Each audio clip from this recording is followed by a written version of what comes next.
আসসালামু আলাইকুম। চীনের কাছ থেকে ক্ষেপণাস্ত্র পেল ইরান। সম্প্রতি ইরান চীনের কাছ থেকে একটি বড় ক্ষেপণাস্ত্র চালান গ্রহণ করেছে। এটি শুধু দুটি দেশের মধ্যকার সামরিক সহযোগিতার নিদর্শনই নয়, বরং গোটা অঞ্চলের শক্তির ভারসাম্যে এক বড় রকমের পরিবর্তনের ইঙ্গিত। অ্যারাউন্ড দ্য নিউজে আপনাদের স্বাগতম। সাথে আছি আমি মোহাম্মদ নোমান। ইরান কী ধরনের ক্ষেপণাস্ত্র পেয়েছে?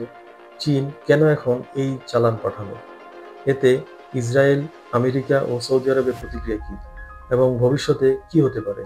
চলুন শুরু করা যাক ক্ষেপণাস্ত্র চালানটির বিবরণ। ইরানের প্রতিরক্ষা মন্ত্রণালয় সূত্রে জানা গেছে, চীনের কাছ থেকে ইরান সম্প্রতি একটি জাহাজভর্তি ক্ষেপণাস্ত্র ও টেকনোলজিক্যাল যন্ত্রপাতি পেয়েছে। বিশেষজ্ঞদের মতে এই চালানে ছিল HQ-22 এয়ার ডিফেন্স সিস্টেম, চীনের সংস্করণ যা S-300 এর বিকল্প, কিছু DF সিরিজের ব্যালিস্টিক ক্ষেপণাস্ত্র এবং ক্ষেপণাস্ত্র নিয়ন্ত্রণ ও লঞ্চ সিস্টেমের যন্ত্রপাতি। এগুলো সরাসরি যুদ্ধক্ষেত্রে ব্যবহারের মতো নয়, বরং এগুলোকে ইরান নিজেদের প্রযুক্তিতে রূপান্তর করে স্থানীয়ভাবে উৎপাদন ও করতে পারে। এটি একটি পরিষ্কার বার্তা, ইরান আর নির্ভরশীল নয় শুধু নিজের ঘরোয়া প্রযুক্তির উপর। এখন তারা চীনের সাথে জোট বেঁধে আধুনিক ক্ষেপণাস্ত্র সংগ্রহ করছে। চীন ইরান চুক্তির পটভূমি। এ চালান হঠাৎ আসেনি। 2021 সালে চীন ও ইরান একটি 25 বছরের কৌশলগত চুক্তি করে। এই চুক্তি অনুযায়ী চীন ইরানে $400 বিলিয়ন বিনিয়োগ করবে। ইরান চীনের কাছ থেকে উন্নত অস্ত্র ও নজরদারি প্রযুক্তি পাবে। বিনিময়ে চীন পাবে ইরানের তেল ও গ্যাস সরবরাহের বিশেষ সুবিধা। তবে এতদিন এই চুক্তি কাগজেই সীমাবদ্ধ ছিল। এখন ক্ষেপণাস্ত্র চালান দিয়ে চীন প্রমাণ করল তারা সিরিয়াস। বিশ্লেষকদের মতে এই চালান মার্কিন অবরোধকে অগ্রাহ্য করে সরাসরি এক চ্যালেঞ্জ ছুড়ে দিয়েছে ইসরায়েল ও আমেরিকার বিরুদ্ধে। ইরান যখন চীনা প্রযুক্তির সাহায্যে আরও আধুনিক ক্ষেপণাস্ত্রের অধিকারী হয়, তখন সবচেয়ে বেশি উদ্বিগ্ন হয় ইসরায়েল ও যুক্তরাষ্ট্র। ইসরায়েলের নিরাপত্তা বিশ্লেষকরা বলেছেন, এটি কেবল ইরানের প্রতিরক্ষা নয়, আক্রমণ ক্ষমতা বাড়াচ্ছে।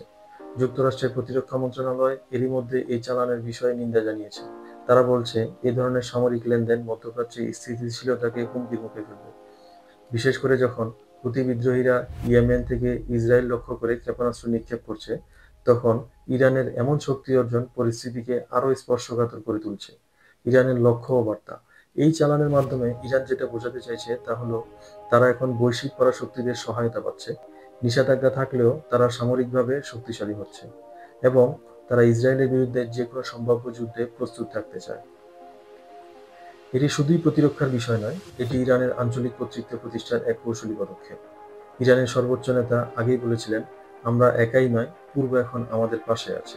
এই পূর্ব মানে চীন, এবং এখন তা বাস্তব। এই ঘটনার পর মধ্যপ্রাচ্যে তিনটি জিনিস ঘটতে পারে: ইসরায়েল, আমেরিকার নতুন নিষেধাজ্ঞা ও গোয়েন্দা তৎপরতা; ইরান চীন সামরিক বাণিজ্যের উপর নজরদারি আরও বাড়বে। 2. সৌদি আরব ও উপসাগরীয় দেশগুলোর আতঙ্ক তারা নিজেদের প্রতিরক্ষা বাজেট বাড়াতে পারে। 3.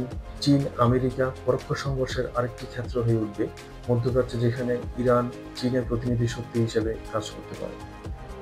বিশ্লেষকেরা বলছেন, 2025 সাল থেকে পরবর্তী এক দশকে মধ্যপ্রাচ্যের শক্তি ভারসাম্য নাটকীয়ভাবে বদলে যেতে পারে। চীনের কাছ থেকে ইরানের ক্ষেপণাস্ত্র সংগ্রহ যেন একটা নতুন অধ্যায়ের সূচনা। এটি শুধু দুটি দেশের মধ্যকার বাণিজ্যিক বিষয় নয়, বরং একটি শক্তির খেলা।